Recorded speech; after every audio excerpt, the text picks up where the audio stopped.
Sempre m'ha agradat ajudar amb tot el que pugui. I a l'escola Bressol ja havia set de l'AMPA i ja em havia agradat molt el tema d'estar sempre en contacte entre la família i l'escola.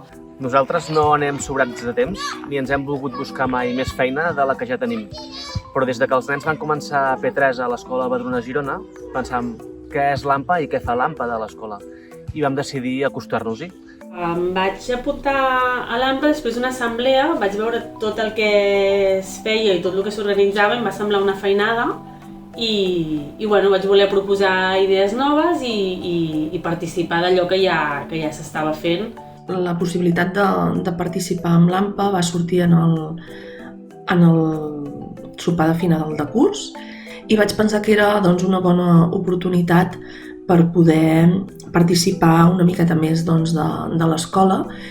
Jo tenia moltes ganes i tinc moltes ganes d'ajudar, de participar, de col·laborar en tot el que sigui possible.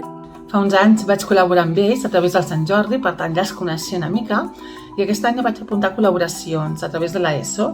Vaig conèixer la presidenta, la Montse, i va haver-hi molt de feeling perquè em va comentar si podia ser secretària i així ens ajudaria amb temes legals. I no és que ens trobéssim un AMPA amb els braços oberts, sinó que ens van estirar de seguida i no ens van deixar marxar. Tal és així que al cap d'un any ja sóc el tresorer de l'AMPA de l'escola Badruna de Girona. Sempre escoltem, no tenim temps, però si realment les coses es fan amb cor, el temps surt, no? Ha estat una experiència molt bonica, molt agradable, treballar en equip, treballar amb moltes ganes, amb molta il·lusió i sobretot amb respecte.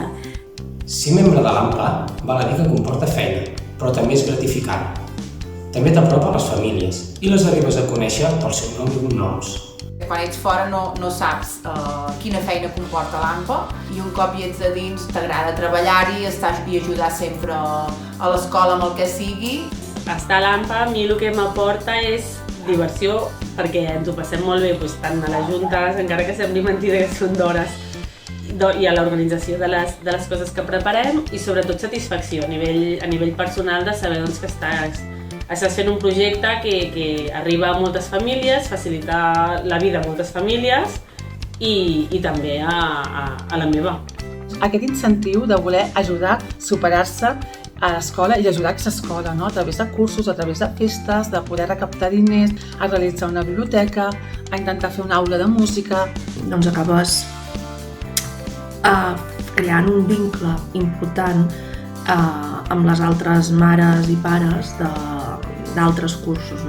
També és molt important el que és l'annexa d'ajuda entre els problemes que puguin tenir els pares des de fora amb enllaç a nosaltres, amb enllaç als professors i mestres. Tu pots participar de les decisions perquè al tenir les reunions amb l'equip directiu pots aportar idees i per tant es tracta de poder sumar. I aquí estem, bàsicament per dir a l'escola que som una família implicada i que pot comptar amb nosaltres per ajudar-los amb allò que necessitin. Conjuntament i amb esforç arribarem a aconseguir els objectius que ens proposem.